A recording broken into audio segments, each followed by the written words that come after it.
Hello, welcome to PCMag Live. I'm Dan Costa, she is Samara Lynn, and we've got a great show for you today. We're going to break down the top tech news of the day, answer one of your reader questions, and show you one cool thing off the shelf from our New York-based lab. Let's get to the big story of today, Samara, and that's that a judge has ordered Google to hand over a money laundering suspect's entire Gmail history. Again, they have a warrant. They've asked for an email record, but they're going to hand over all of his email records because the judge basically is deciding that your email account is basically the same as a hard drive, and if you can get an entire hard drive, you should be able to have the entire email account as well. And really, I mean, the judge, to me, is reasonable. I mean, it doesn't matter what storage media you're using. I mean, the fact is, there was a warrant issued, and just as with a hard drive, that Google has to hand over that email data. And I remember years ago, there was this case where this murderer had all of this horrible evidence that was on a really like a double locked encrypted hard drive. He was ordered to hand it over, and he also tried to make the same argument. Well, you know, I have contents on this drive that aren't about the case, but it didn't matter. You're supposed to have a narrow scope. Like you're supposed to be able to hand over content or email that involves illegal activity or could be used as evidence.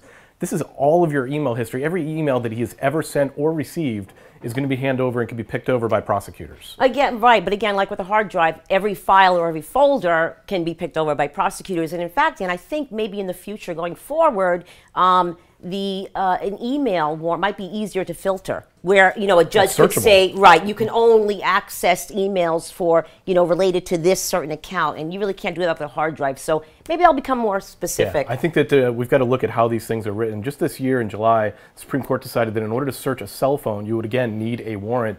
But once you have that warrant, anything on the cell phone is fair game. Right. Pictures, contacts, text messages, emails, the whole shebang. So that's sort of the trend and the direction that we're moving in. Oh, definitely. Also in the news over this weekend, Michael Dell announced in a tweet that his company would now accept Bitcoins in payment. Now this makes, you know, there are a lot of companies that are accepting Bitcoins, but Dell is going to be the biggest retailer to accept Bitcoins. They did about $60 billion in retail sales in 2013. That is a huge, huge move for Bitcoin. Oh yeah, just specifically, they're only accepting this for their U.S. consumer and small business market, so it's not like a worldwide, but that's still a significant chunk of Dell's business. And to me, it really legitimizes digital currency. Yeah. I mean, Dell is pretty much as solid a business as you get, and you know, they're diving into this. They're joining companies like Tiger Direct, Newegg, 1-800-Flowers. They partnered with Coinbase to roll this out. They said they rolled this out in like 2 weeks. Right. So it's a very simple deployment for them to get out. My question is this really going to cut their costs in terms of credit card processing fees and fraud?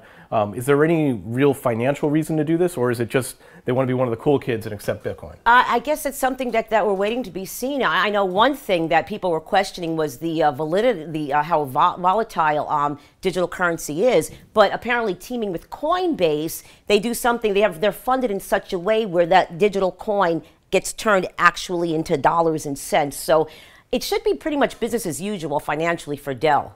Finally, now we've got this news coming from Toyota. Toyota is going to make it easier for you to yell at your kids in the back seat. That's right. Their 2015 Sienna comes with a microphone in the driver's seat. They're calling it Driver Easy Speak. You can speak in a normal voice, you can activate the switch, and it will amplify your voice and deliver it to the back seat louder. This is to keep people from turning their heads, keep their eyes on the road, but making it easier to yell at your kids in the back seat, always a good thing. Yeah, I guess. I mean, I'm not a parent, but I would imagine if my kids were in the back annoying me, I probably would either start screaming into that microphone system anyway, or maybe just turn my head around just to give them like the evil eye. I don't know how much of a deterrent it's going to be. I think it's a good safety measure. I want to know how loud the volume can go. Like, how loud can you deliver that message to the back seat? Does it go up to 11 and really like scare the heck out of your kids? Yeah, it's a really interesting idea, I suppose. Let's move on to a reader question now. We take reader questions via email, on Facebook, on Twitter, in the YouTube comment section. This question actually came in from Tom via Facebook.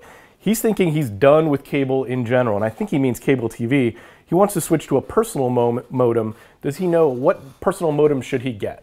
So I guess Tom is trying to cut the cord, which a lot of people are trying to do. But from the question, it sounds like he wants to get rid of his cable box, his cable TV service, but he still wants his internet. And the one thing you got to remember, if you want to cut the cord, you still need internet. So if you're using a cable service, you still do need a cable modem.